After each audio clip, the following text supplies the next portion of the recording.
नमस्कार दोस्तों आज एक और बात आपस में बांट लेते हैं कि हमारी माइथोलॉजी, जिसे आप मिथक कहते हैं, उसमें कितनी ज़्यादा अजीब अजीब बातें हमारे सामने आती हैं जो कहीं ना कहीं हमें ज्ञान का कोई ना कोई बिंदु भी दे जाती हैं, जो बिंदु कुनमुनाता रहता है।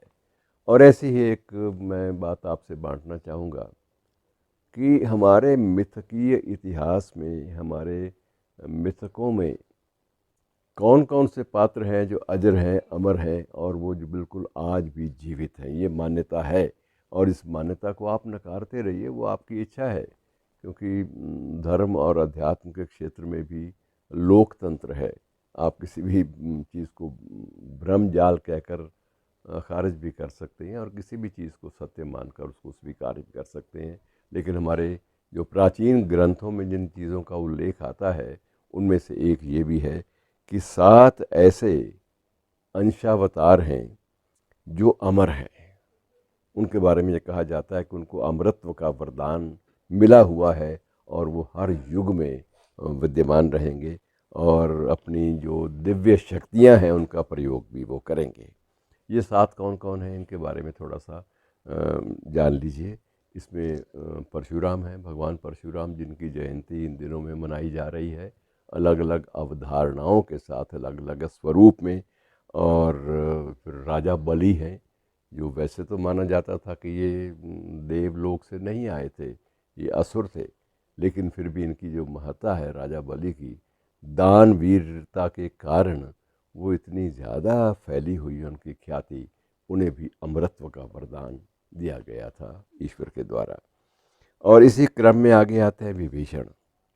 विभीषण पर यद्यपि ये भी आरोप था कि उन्होंने एक अपने परिवार के साथ घात भी किया, देशद्रोह भी कहा जा सकता है, लेकिन क्योंकि उनका उद्देश्य राम के सिद्धांतों या राम के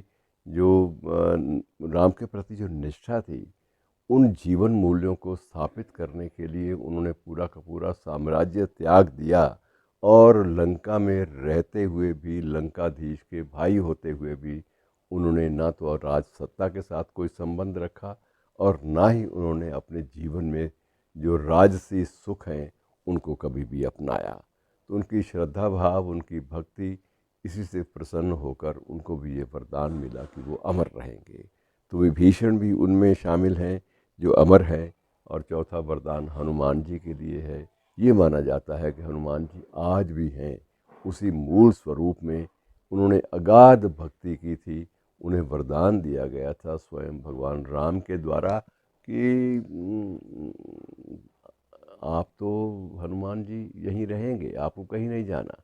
वो इसलिए कि आप जब ये जानते हैं, जब ये आपकी मान्यता है कि सारी दुनिया राममय है, जब मैं रहूँगा तो मेरे शारीरिक पलायन के बाद भी आपको तो यहाँ रहना पड़ेगा, क्योंकि ये राममय दुनिया है, राममय संसार आपके बिना अधूरा है। इसलिए आपको भी शाश्वत बने रहने का वरदान दिया।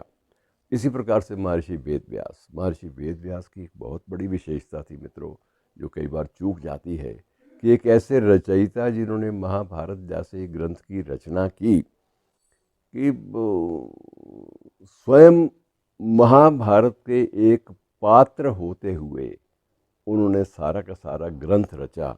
ये एक बड़ी विचित्र बात होती है कि आदमी स्वयं साक्षी है उस सारे घटनाक्रम का, और साक्षी होने के बावजूद बड़े निष्प्रह भाव से, तटस्थ भाव से वो एक ग्रंथ की रचना करता है।